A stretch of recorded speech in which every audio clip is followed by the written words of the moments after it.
Otóż z takiej to torebki, o torebkach jeszcze będzie, byle jaka, nie? Taki woreczek. Wyjęłam ten oto haczyk. Ja wam się najpierw przyznam, skąd ja go mam. Bo ja sama, kiedy weszłam w posiadanie tego haczyka, to w ogóle nie wiedziałam, co to jest. I pan, który mi go sprzedawał, powiedział, że jak ja przyjdę i powiem mu, do czego to służyło, to on mi zwróci pieniądze, które wydałam na ten haczyk. Z pół roku w ogóle nie wiedziałam, co posiadam.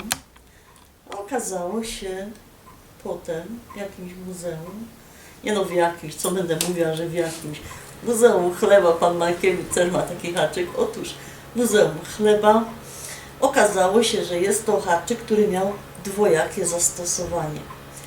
Panna służąca zapinała dziewczynie, kobiecie na ten haczyk gorset, czyli to wchodziło w jedną część, czekajcie, to wchodziło w jedną część gorsetu, takiej szlufki w gorsecie, ciągnęło się palcem, zahaczało na drugą szlufkę i zamykało, a powietrza zaczynało brakować.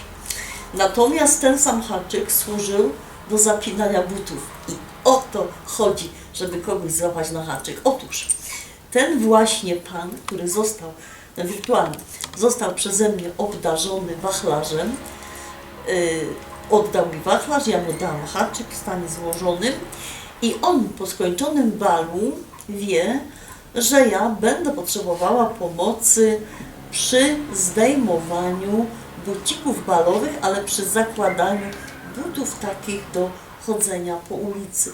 Bale były raczej w okresie, kiedy było zimno. Otóż te buty, pierwsze buty takie piękne, które nosiły kobiety, miały z dwóch stron takie szlufki, ale bez sznurowadeł i należało jedną na drugą zahaczyć właśnie takim haczykiem. Czyli pannie należało pomóc zdjąć buciki balowe, włożyć buty takie zwyczajne do chodzenia, też bardzo piękne, a następnie szlufka po szlufce zapiąć. Czujecie, jaki tutaj był potencjał erotyzmu? Dziewczyny miały zasłonięte kostki, nic nie było widać, no trochę dekoltu.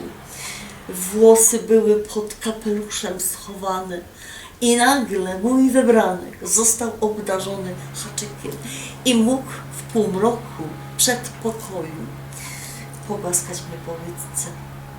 Jakie to były czasy. Dzisiaj wsiadam do autobusu, pępek na wierzchu, piercingi, nogi, wprawdzie ogolone, ale to wszyscy widzą.